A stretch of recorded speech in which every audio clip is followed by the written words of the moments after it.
안녕하세요. 60대 여성이 혼자 사는 제입니다. 어릴 때부터 믿음을 하나 갖고 있었어요.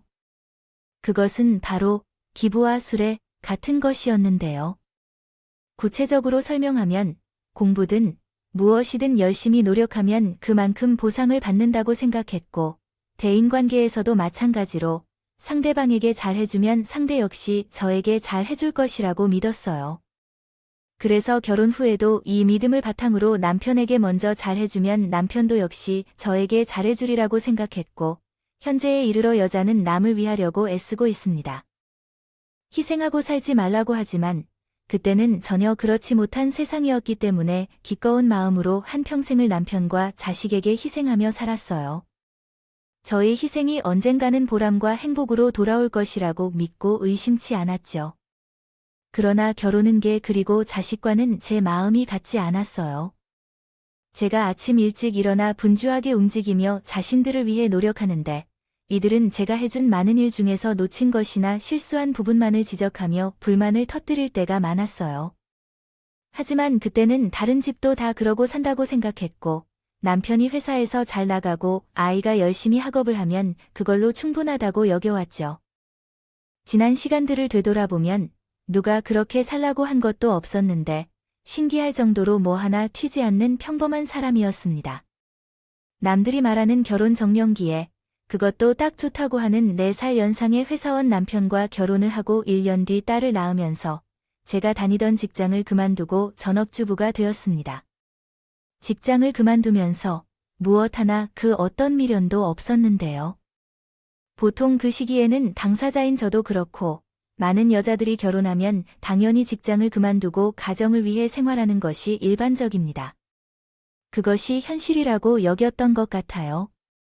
참 어리석었죠.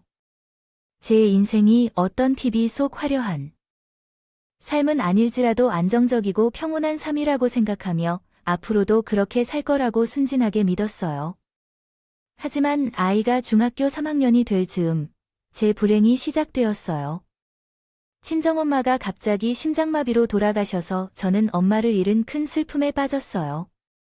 그리고 그 슬픔을 치유하기도 전에 남편은 외출 중에 부정행위를 했다는 사실을 알게 되었어요. 그때 정말 어이가 없더라고요. 아내는 슬픔에 잠긴 채 있는데 남편은 밖에서 즐거움을 찾으며 타자본적으로 행동했어요. 그러나 그는 책임감이 강한 사람으로 여겨져 어느 정도는 끔찍한 행위로 여겨도 그 당시 외도를 통해 만난 여자에게 몸과 마음을 송두리째 빼앗겨 제가 느끼는 배신감과 충격 같은 것은 신경 쓰지 않고 전혀 다른 사람이 되어 버렸어요. 그리고 전에는 없던 폭력성을 드러내며 그래서 나에게 이혼을 요구했어요. 지금 당신이 외도까지 한 게 아직도 부족해서 이혼을 하자는 거야? 그러면 우리 민정이는 어떻게 할 거야? 제발 정신 좀 차려. 아무리 이혼이 급해도 지금 이러는 게 맞니? 아시다시피 네가 내 목소리도 듣기 싫어. 그리고 맨날 질질 짜는 모습도 보기 싫어. 그런 핑계를 생각하지 말고 순순히 이혼 도장이나 찍어. 그러면 내가 얼마든지 돌보아 줄 테니까. 당신 지금 하는 말이 나한테는 아프지 않냐고. 나는 결코 이혼하지 않겠어. 안 할 거야. 그래, 그럼 내가 먼저 도장을 찍고 싶을 거야. 나는 만들어 주겠어. 남편은 하루가 멀다 하며 나를 괴롭히며 숨을 조여왔었어요. 지금은 이혼을 했다는 것이 큰 흠이 아니지만 그때는 그렇지 못했던 세상이라 어떤 망나니 같은 남편이라도 많은 이혼하고 싶지 않았어요. 지금 생각해도 어리석었죠. 그러나 처음부터 끝까지 이런 모습을 지켜보는 딸이 있으니 오늘은 하지 않을 거야. 제 마음도 괴롭힘이었어요. 이런 쓰레기 같은 아빠를 그래도 아빠로 존중해야 하는 것일까? 그 답을 찾을 수 없었어요. 그러던 중 친정 아버지가 저를 찾아오신 적이 있었는데 아쉬운 일이 벌어졌어요. 제게는 남편과 이혼 문제를 겪는 중이었을 때였거든요. 모든 것이 들통났고 아버지께서는 전세를 준비하시겠다며 이혼 후에도 저와 딸과 함께 살라고 하셨어요. 부인을 잃고 하루아침에 자식인 저까지 제대로 살아가지 못하는 모습을 보신 아버지께서는 어깨가 휘둥그레져서 집으로 돌아가셨어요. 남편의 요구에 따라 이혼 서류에 도장을 찍어줬어요. 그만큼 악을 쓰며 버티는 것이 무의미하다고 느꼈거든요. 그래서 저는 이혼 서류에 도장을 찍어주고 남편이 준 300만 원을 들고 나와서 저희 친정으로 돌아가신 아버지께서 돈을 모아서 마련해 주시더라고요. 작은 투룸짜리 빌라에 딸과 둘이 살게 되었어요. 분명히 머릿속으로는 지금부터라도 열심히 살아서 딸을 키워야 한다는 생각이 있었지만 자꾸만 저를 딸에게 애지 모양으로 비난하는 이혼 여자 같은 두려움에 한동안 아무것도 하지 못했고 시기가 또 하필이면 아이가 사춘기이기 때문에 아이는 자기대로 저는 제대로 끝도 보이지 않는 터널을 헤매고 또 헤매야 했어요. 엄마, 청바지 사고 싶은데 10만 원만 주세요. 무슨, 청바지가 그렇게 비싸? 그리고 교복을 입는 학생이 왜 청바지가 필요해요? 학생들은 맨날 교복만 입어도 돼요. 다른 사람들은 다 맨투맨 청바지를 가지고 있는데 왜 나만 시장에서 파는 촌스러운 걸 살라고 해요? 이 말이 엄마와 아빠가 남긴 유서이기 때문에 그런 거예요. 박민적도 지금 엄마에게 할 말인데 이런 식으로 너무 화가 나 엄마와 아빠 때문에 이런 문제로 인해 왜 이렇게까지 피해를 보아야 하는지. 이러니면 차라리 낳지를 말하든가. 학교에서 가난해서 괴롭힘을 당하면 모두 엄마 때문이야. 자기 이익만 생각하는 소리를 하는 것을 알면서도 그 말에 흔들릴 만큼 정신이 힘이 약해.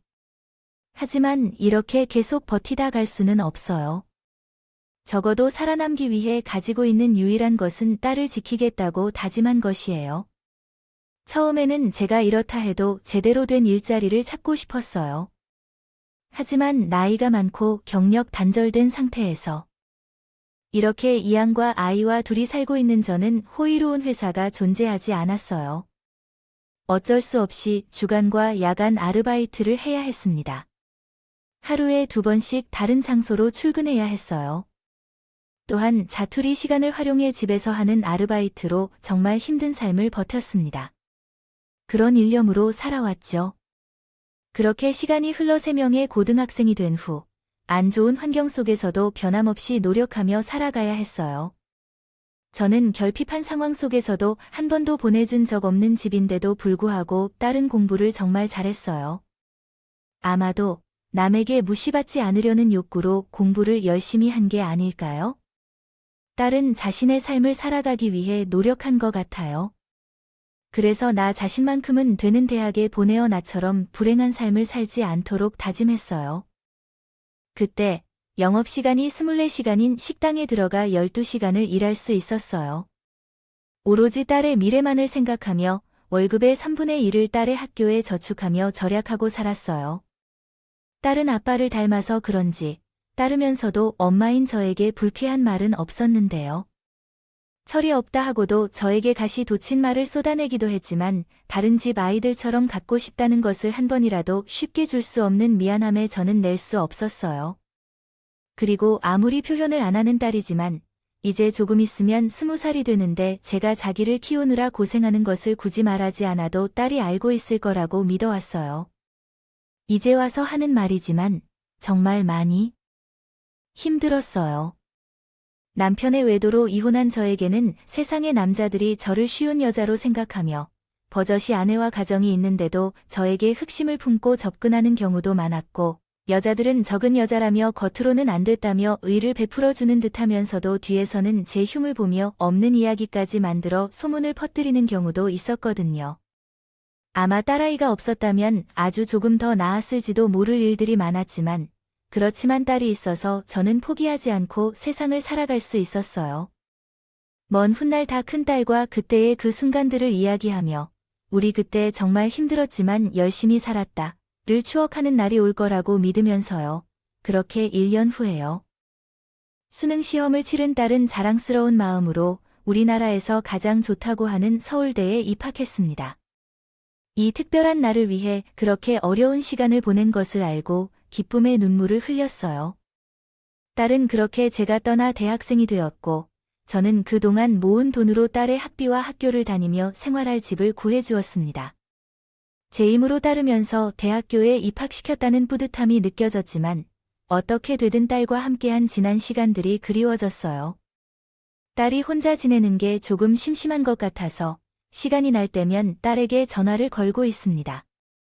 처음 6개월 정도는 딸도 혼자 지내는 게 조금 힘들 것 같아 연락이 자주 왔습니다.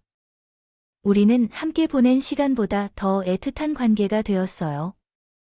어찌 보면 그때 헤어지지 않았다면 지금도 서먹서먹하고 떨어져 살 것이었을지도 모를 일이에요.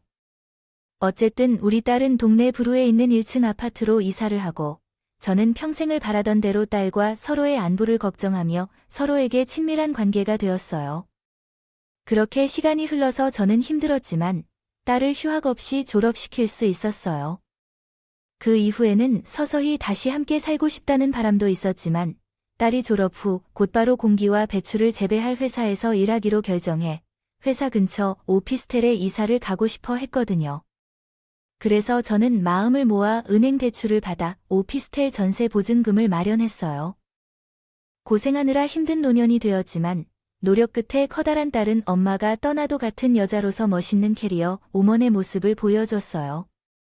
보기만 해도 뿌듯하고 얼마나 좋은지 배가 부르다는 표현이 이것이구나 쉬웠어요.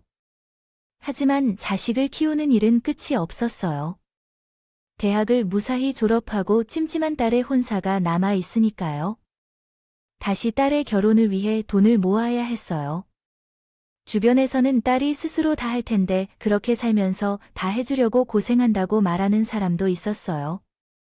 아무리 살아도 딸에 결혼하는데 엄마가 되어 도움은 많이 줄 수 없어도 사회나 시댁에서 흠잡히는 일이 없도록 노력했어요. 해주고 싶었어요. 그때까지는 여전히 나는 그런 식으로 고생하면 딸이 잘 되고 행복해질 것이고 그럼으로써 나도 행복해질 거라고 믿었어요. 그 믿음이 오늘까지 나를 살게 하였으며 앞으로도 살게 하는 힘이었죠. 그러나 내 그간의 생각과는 다르게 혼자 살며 연애를 시작한 후에 어떤 이유에서인지 조금씩 나를 귀찮아하는 것을 느꼈어요. 처음에는 엄마로서 서운했지만 한편으로는 이제 어른으로 자리매김하고 연애도 하는데 당연히 나보다는 자신의 생활이 먼저이지 않을까 하는 생각도 했죠. 언젠가는 더 성숙해져 다시금 엄마로서 곁을 주게 될 것이라고 생각해요. 우리는 기다리기로 했어요. 그런데 딸의 27번째 생일이 되었어요. 그날은 연락할 이유가 있어서 신이 나서 딸에게 전화를 걸었죠. 민정아, 다음 주에 희생일이잖아. 집에 올 거지? 엄마 남이는 씨랑 이미 생일을 맞이하기로 했어.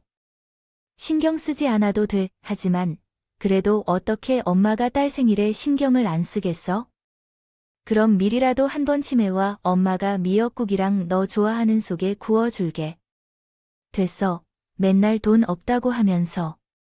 그리고 나 요즘 너무 바빠서 주말도 못 쉬어. 그러니까 엄마는 그냥 아무 날이나 생각하고 계란 돈 쓰지 마요. 다른 건 제가 신경 쓰지 않아도 된다고. 무슨 말을 하려는지 모르겠지만 소리껏 말하는 말만 듣자면 딸의 생일, 그날 낳은 딸의 생일이지만 어떻게 그날을 아무 날로도 생각할 수 있는지 모르겠어요. 그게 아무리 돈이 아깝다 해도 자녀의 생일 파티를 마련하는데 투자하는 돈이 아까운 엄마가 어디에 찾아볼 수 있을까요? 딸의 의도를 꼼꼼히 이해하려고 했지만 그럼에도 불구하고 그 마음을 이해하지 못했어요. 얼마나 똑똑하더라도 엄마를 생각하는 마음이 먼 것이구나 싶었죠. 그래도 어떻게 해야 할까요? 하나뿐인 제 딸인데 생일 당일이라도 잠깐이라도 딸의 얼굴을 볼 수 있게 해주고 생일 선물이나 용돈을 주고 싶어서 가게 사장께 부탁해 휴가를 얻었고 딸이 근무하는 회사로 갔습니다. 근처는 새로운 신경 쓰여진 루나름 가게에서 옷도 입고 머리도 하고 처음 방문하게 되었어요. 그곳에서는 제가 살면서 한 번도 상상해보지 못했던 일을 겪게 되었어요. 글쎄, 달 회사 로비에서 남편과 낯선 여자를 보게 되어 다시는 만나고 싶지 않다고 생각했죠.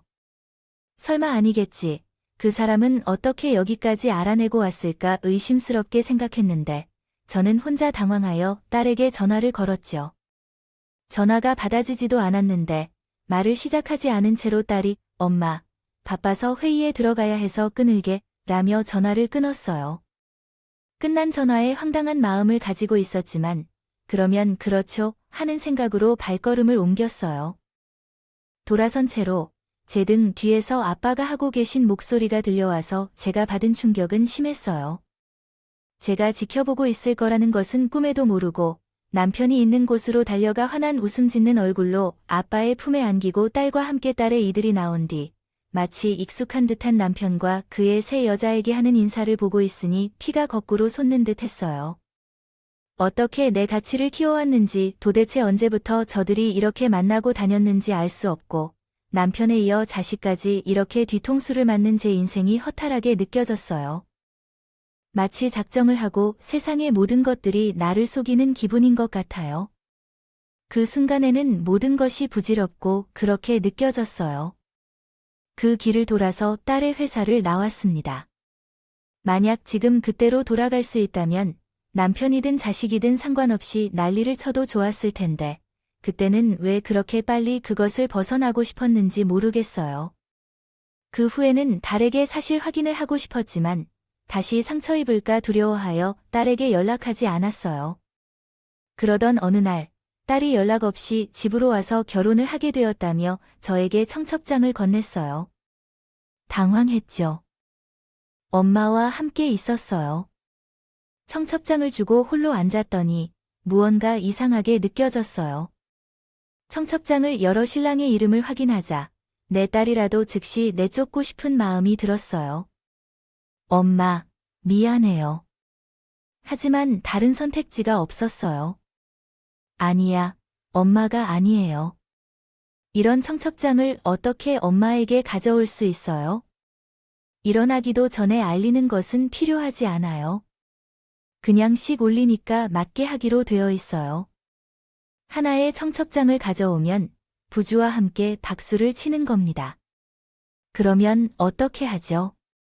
난 민우 씨랑 결혼하고 싶은데 시부모님은 하나부터 10까지 다 순서대로 파열나 아니야 나 솔직히 원수 없는 친구라면서 키웠다면 이 결정 절대 못해서 이언야가 키웠다고 허락하지 않아 뭐 그러면 여태 더 키워둔 돈은 뭐야 내 시간은 뭐야 너 엄마 이혼하기 전에 네 아빠가 어떻게 했느냐 벌써 이해했잖아 근데 지금은 그런 거야 아빠랑 우리 가족 파탄난 여자랑 상견례하고 나란히 혼인장에 앉아있으면서 이전 일이고 이미 지난 일이잖아 난 이해한 건데 난 지금이 중요하다고 생각해 미안하지만 엄마는 남들 눈치에 신경 안 써도 전부 사는 관점이 있어도 아빠는 회사 부장님의 못 뒤지게 살아내는데 엄마는 모를 것 같지만 결혼하려면 그런 부분도 고려해야 해. 배경도 무시할 수 없는데 엄마는 내가 어디 보잘것없는데 시집가서 엄마처럼 살면 좋겠어. 저는 딸의 논리에 말이 나오지 않았어요. 얼마나 대단한 집에 시집가는지 구절이 설치는 제 자식이지만 정말 한심하기 짝이 없더라고요. 게다가 오로지 자기 생각만 하는 이기적인 딸의 말에 그동안 나는 무엇을 위해 살았나 호해를 밀려와 저는 그날 딸에게 처음으로 싫은 소리를 했어요. 그래, 네 발 다 알아들었어. 그러니까 네 인생에서 나보고 빠져달라는 거잖아. 좋아. 그렇게 근데 나도 네 방식대로 이야기하면 그럼 네 서울대 타이틀을 가진 사람들이 그 피난처를 누구 덕분에 가지고 있게 된 것인지 알아. 그리고 내가 지금 다니는 회사도 결국은 그 대학 졸업장의 영향을 받고 있을 거야.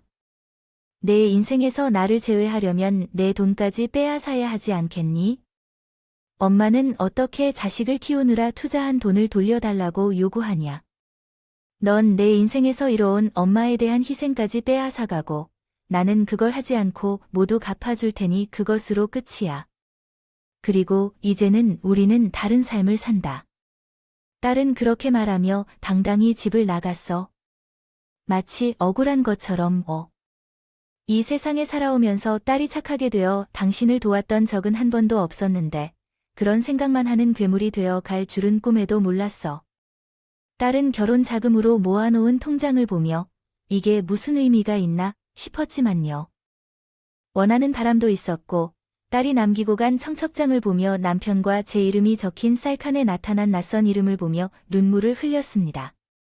이후 3년 동안 힘겹게 살아온 딸에게 짐이 되어버린 아버지는 모르게 홀로 병마와 싸우고 계셨던 것을 알았습니다. 아버지가 돌아가신 뒤 모든 사실을 알게 되었지만 그때만큼은 두려움과 슬픔의 눈물로 아버지를 보내주어야 했습니다. 몇 달 후 전집한 아버지의 유산으로 살아오던 작은 아파트를 상속받았습니다. 이제는 결혼 자금으로 써왔던 돈도 남아있어서 저 또한 한번 살아보는 삶을 위해 늦었지만 제대로 남들처럼 살고자 하는 마음을 갖게 되었습니다. 그러게 요즘 세상에 누가 자식을 믿나요? 그냥 알아서 살라고 하고 잊어버리는 것이죠. 지금이라도 다리에 힘이 있는 동안에 여자들도 자기 위해서 살아가는 법을 배워야 합니다. 그렇게요. 왜 나는 한 번도 나 자신을 위해 살아본 적이 없을까요? 결국 이렇게 버림받을 걸 알면서도 왜 그러고 아둥바둥 살아나고 싶은 걸까요? 평소에 하고 싶었던 것이 없다면 이번에 기회다 생각하고 살아볼 수도 있어요. 평생 못 해봤던 것도 시도해보고 싶어요.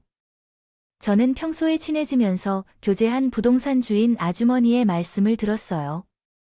그래서 평소 하고 싶었던 것들을 생각하게 되었고, 세상이 여자에게 얼마나 희생을 강요하더라도 나는 나를 위해 그리고 다른 이들을 위해 살아야 된다는 것을 깨달았습니다. 것은 아닐 텐데 하는 생각이 들었어요. 저는 왜 중년의 나이가 되도록 그렇게 한심하게 살았을까 하는 생각이 들었고, 그 후에 제 자신에게 미안한 마음도 들었어요. 그 후 억척을 달면서 살던 생활을 그만둔 후에는 앞으로 뭘 하면 좋을까 고민하게 되었죠. 치시하게 들릴 수 있겠지만 저는 부자가 되고 싶었어요. 남들이 무시할 수 없는 부자가 되기 위해서 부동산 주인 아주머니를 따라 부동산 공부를 시작했습니다. 그러던 중에 경매 쪽의 매력을 느끼게 되어서 아버지가 물려준 아파트를 차분히 모아놓은 돈과 딸 결혼 자금으로 돈을 마련할 수도 있겠다는 생각이 들어 한번 도전해보기로 결심했어요. 그 결과 꼼꼼한 시장 분석과 부동산 공부를 통해 비록 아주 작은 꼬마 빌딩이었지만 예전에는 꿈조차 꾸지 못할 건물주가 되었습니다. 무슨 행운이 있었는지 자리가 매우 좋아서 소위 말하는 돈방석에 앉게 되었죠. 제 삶이 이렇게 바뀔 거라고 생각조차 못했는데 다시 찾아온 기회를 결코 놓치고 싶지 않았습니다. 그렇게 6개월도 안 된 어느 날 새로 사들인 칠미인 등의 등반을 끝낸 후 피곤해 건물 꼭대기에 위치한 내 집에서 쉬고 있던 때였습니다. 그때 누군가 쿵쿵쿵 하는 소리에 현관 문을 두드리는 소리가 들렸어요. 이 시간에 누군지 궁금한데 그냥 없는 척 할까 하다가 건물에 무슨 문제가 있는지 궁금해하여 누구냐고 물어보며 현관 문을 열었더니 에쿠. 글쎄, 제 딸이 한 손에는 2살도 안 된 여자를 데리고 또 배는 남산처럼 불러서 초라한 몰골로 서 있는 것이 아니겠죠. 엄마, 나 좀 도와줘 라고 말했지만 저는 차마 입이 떨어지지 않아 아무 말도 하지 못했는데 딸아이는 저를 보자마자 울기 시작했고 한참을 그렇게 울더니 저에게 그간의 사연을 이야기했어요. 엄마, 나 있잖아 완전히 속았어. 결혼 전에는 그렇게 잘 해줄 것처럼 굴더니 인간이 밖에서 바람을 피우고 예전에 우리 아빠처럼 살림을 볼 수 없게 된다는 것이야. 얘는 어리고 출산이 이른다가 없는데 그때 생각나는 사람이 엄마밖에 없어서 식당 아줌마에게 물어서 찾아왔어요. 왜 네 엄마는 따로 계시는데 나 엄마야? 아직까지도 그 일을 마음에 가지고 있는 거야? 내가 이런 상황인데도 그것을 여전히 생각하고 있으니 너의 입장에서 생각해봐. 마침 릴리가 그때 내가 쫓겨난 것 같다고 하니 더 와닿아. 나중에 이 딸이 결혼한다고 하고 너를 내 인생에서 떠날 것이라고 하고 너의 남편이랑 바람 피운 그 여자라. 알콩달콩한 가족을 노리고 한다면 그 뒤가 어떻게 될까? 엄마, 너 지금 내 딸에게 악담을 하는 건데 넌 내가 그런 일을 할 것이라고 확신할 수 있어? 화난 거는 이해해. 근데 지금은 좀 아닌 것 같아. 먼저 아래 문장을 한국어 문법에 맞게 재구성해 보겠습니다. 일단 엄마 딸부터 좀 살려주고 그런 설해도 되잖아. 식당 아줌마가 그러더라. 엄마와 외할아버지가 주신 결혼 자금으로 유산을 통해 로또에 당첨되었다고 하더라. 그러면 그 돈 사실은 내 몫도 있는 것이잖아. 돈에 이름 있느냐? 한때는 이 학교로 돈을 모았고 또 다른 때에는 내 결혼 자금으로 돈을 보냈을 뿐이야. 진심이야. 돈으로부터 빠지는데 그런 자식한테 도움까지 주어야겠어. 그래도 난 모질게 말만 그러게 했지. 그동안 내게 들어간 돈도 잊어버리지 않았잖아. 정말 돈 앞에서 부모와 자식 간 관계도 소용없네. 이제는 돈이 있으니까 딸 같은 건 필요 없다는 거지. 근데 엄마가 아무리 그래도 나는 엄마 딸이야. 엄마가 가진 내게도 재산에 대한 권리가 있다고 생각해. 예전에는 너가 모든 면에서 뛰어나 보였었어. 내가 서울대에 갔을 때 솔직히 내가 그것에 자랑스러웠고 내가 내게 기여했다고 생각했어. 그래서 이제 보니 그것은 아무런 의미가 없는 일이었다. 너는 사람다운 모습이 부족해. 내가 너를 제대로 가르쳐주지 못한 것은 내가 자신에게 바쁘게 사는데 바쁜 나 때문이었다. 너를 인간으로 키워야 했는데 나를 제외한 다른 사람을 모른 채 이기적인 괴물로 키웠어. 내가 아무것도 너에게 주지 않을 것이어서 너와 내 남편, 그리고 내 잘난 아빠 사이에는 관계가 없을 거야. 이렇게 내 아이를 버리는 일을 남이 한다고 생각되나? 아빠와 함께 있는 그 여자가 너희에게 더 좋았을 텐데, 더 나은 조건을 가진 다른 아빠를 가졌다면 그 여자가 너희에게 더 나은 삶을 줄 수도 있었을 텐데. 아빠도 그 아버지를 찾으려고 하고 있어. 물망 잡혀도 엄마가 날 버리면 나 지금부터 정말로 꼼꼼하게 살아야겠다. 배도 고프지만 정말 사람을 괴롭히면 안 돼. 이렇게 하다가 내가 너한테 하는 것을 보면 후회하게 될 거야. 아까 도박에 빠진 딸을 보며 참을 수 없어져서 자리를 일어나 지갑에서 있는 돈을 모두 꺼내 바닥에 던졌어. 너도 계속 그런 말을 하니까 그 나쁜 습관은 나와는 상관없는 문제야. 근데 앞으로는 다시 이 집에 발도 딛지 못하게 할 테니까 다신 올 필요 없어. 나도 이전에 배운 게 있어. 네 삶이 중요하듯이 이제는 내 삶도 중요하단 걸 깨닫게 됐어. 내 삶을 네 삶에 간섭하여 지우고 시키는 행동은 더 이상 취할 수 없다는 걸 알아. 그 길을 단호하게 떠나는 딸과 함께 한다면 이젠 내가 보다 냉정하게 되어야 할 것 같아. 데려온 아이들을 내보냈습니다. 솔직히 부모와 자식 간의 인데 제 속상한 마음은 없고 그렇다고 지난 날을 묻고 받아들이기에는 다른 정신을 더 차렸기에 받아줄 수 없었습니다. 그저 아무것도 모르고 함께 쫓겨난 생전 처음 본 어린 손녀한테 미안할 따름이었습니다. 그 후 자존심 센 딸은 다시는 제게 찾아오지 않았습니다. 솔직히 그런 딸이라는 것을 알아서 지난 날을 모두 반성하고 저에게 잘못했다고 싹싹 빌면 못 이기는 척 받아주고 그 망할 사회라는 놈을 어떻게든 혼쭐을 낼 마음도 있었지만 이놈의 천륜이 뭔지 차라리 그렇게 어미도 버리고 갔으면 잘 살길라도 하지. 어쩌면 남편도 그렇고 달도 그렇고요. 인생은 그런 것인가요? 비록 힘들고 어려운 일이 많았지만 이제 와서 보니 올바른 방식으로 삶을 살아가는 사람이 드물다고 느껴져요. 예전과 같이 다른 사람을 위해 희생하는 사람이 있다면 꼭 전하고 싶네요. 어떤 관계라도 내 자신을 먼저 챙기라는 것, 다른 사람들이 나를 배신하더라도 내가 자신을 배신하지 않을 거니까요. 결국 행복은 다른 사람에게 어떻게 대우받는지가 아니라 자신에게 어떻게 대우하는지에 달려있다고 생각해요. 그래서 이야기를 통해 꼭 말하고 싶었어요. 어쩌다 하면 일시적인 행복이 찜찜할 수도 있지만 남은 삶은 그 반쪽을 채워가며 완전한 행복을 위해 노력하려고 합니다. 지금까지 제 이야기를 들어주셔서 감사합니다. 감사합니다. 오늘 하루도 행복이 함께하길 바랍니다.